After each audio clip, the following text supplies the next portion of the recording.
Hello everyone, welcome to my channel. আমি এখন যাচ্ছি আমাদের বাগানে।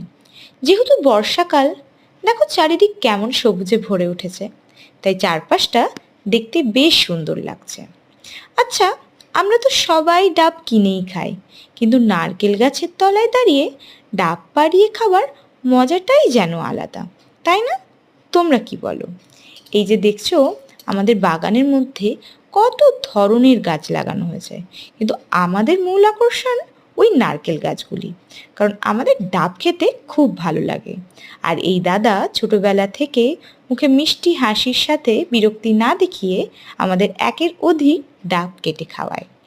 আর এই ছোট্টবেলার ছোট্ট আনন্দটা আবার যেন আমরা ফিরে পাই, তাই তোমাদের সাথে শেয়ার করলাম। কেমন লাগলো আমাকে জানিও। ও, শুধু ডাব নয়, ডাবটা কেটে সেটা খাওয়ার পরে সেখান থেকে যে শাঁসটা বেরোয়, সেই শাঁসটাও দাদা আমাদেরকে কেটে খাওয়ায়। তাই এই ছোট্ট ভিডিওটা আমার কেমন লাগলো তোমরা আমাকে অবশ্যই জানিও, সাথে সাবস্ক্রাইব করতে ভুলো না কিন্তু।